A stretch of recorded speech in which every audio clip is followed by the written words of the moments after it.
Guys, Sumbru Blitz here, and today I am here with a preview of the new, well, not new yet, but soon to come T-44-85 Russian medium tank at Tier 7, actually, instead of Tier 8.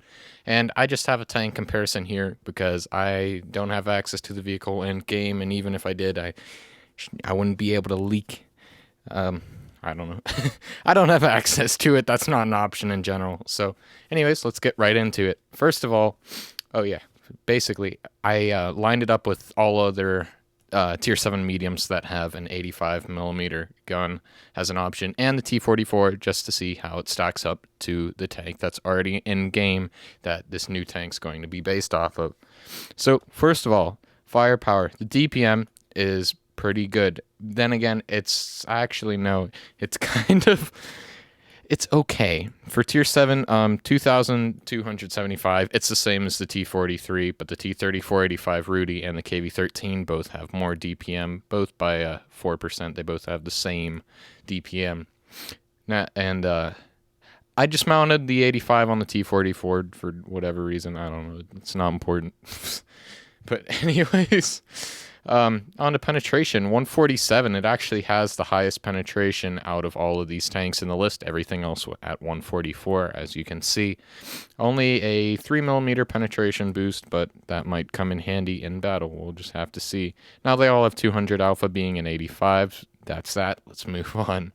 Now, similar to the DPM, rate of fire is 11.38, just like the T-43, and it is lacking just a little bit behind the 11.81 that the KV-13 and the T-34-85 have. On the reload, it's just 5.27 seconds instead of the 5.08 that these two tanks have, similar to the rate of fire. All 85 caliber, we've gone over this. Now, with the shell velocity, you'll notice that the shells from this tank go significantly slower than all of the other tanks in this list, even including the T-44, which means it's actually not going to be able to snipe tanks at distance quite as well as the other tanks, and you're going to have to give more lead on moving targets. Just keep that in mind.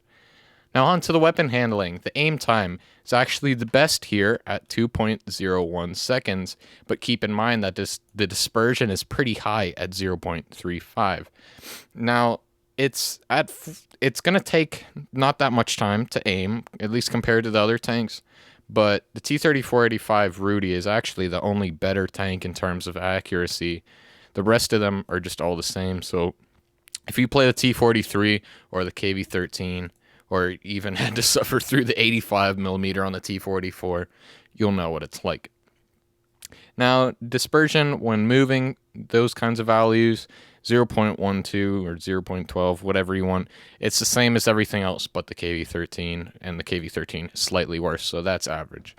6 degrees of gun depression, that's not, it's going to definitely inhibit your ability to work on a ridgeline, and honestly, seeing how the T-44 is to be played, if you were to down tier this, I'd probably try to do hull down as much as I can, but whenever you do show your hull, it probably isn't detrimental, but I would still try to go hull down. But T-44 has 7 degrees of gun depression, KV-13 actually has 5, but the other two tanks have 8 degrees, so this is definitely going to take a little bit of time to get used to. It's even less than the actual T-44 itself.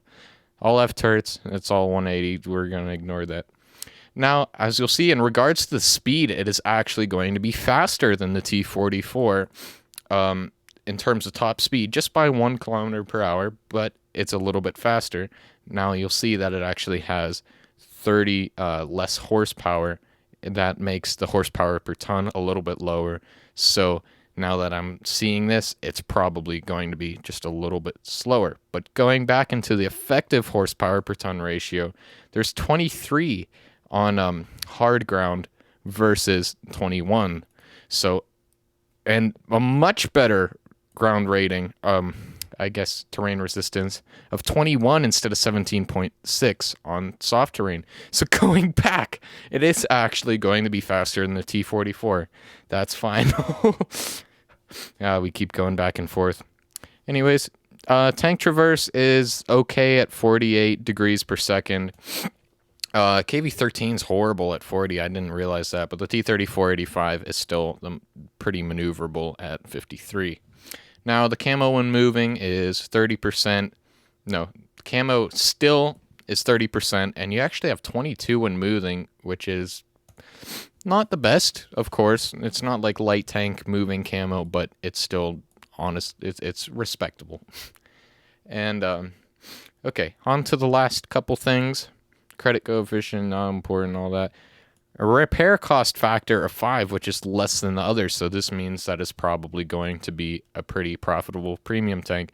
Now, the credit coefficient is not published here, so I don't know exactly for sure how good it's going to be, but looking at something like the T-34-85 Rudy, which is another Tier 7 premium, it's probably going to be around 150. That's just a guess. But anyways, 250 meters view range is actually not bad. It is the same as all these other tanks, but the 240 of the T-34-85 Rudy is lagging just a little bit slightly behind. Now, 1,100 hit points, same as the Rudy. Everything else has more, and keep in mind the T-44 is a Tier 8, so it's definitely going to have more hit points. Now, the weight, it is actually the lightest out of the bunch, surprisingly, at 31 tons. Okay, so moving on, the turret armor. Okay, this is what I'm here for. I mounted the stock turret on the T-44 in this comparison, and they both have 120 millimeters frontal turret armor. Now, you'll see that the T-44 actually has 20 millimeters more, okay, not exactly 20, 15 millimeters more hull armor than the T-44-85 is going to have.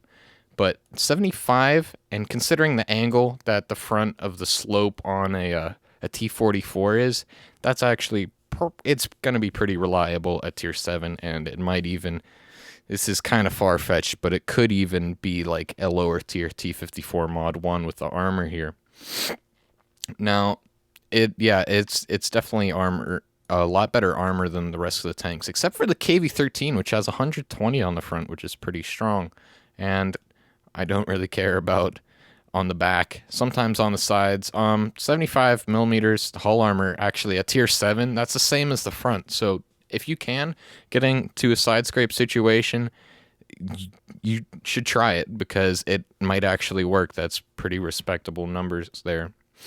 But anyways, that concludes this video. Thank you guys for watching. Please make sure to subscribe. If you don't like me anymore later, you can always unsubscribe. It's free. But if you could, it'd be very nice. I just started my channel, and it'd help me out a lot. Anyways, see you guys in the next one. Bye-bye.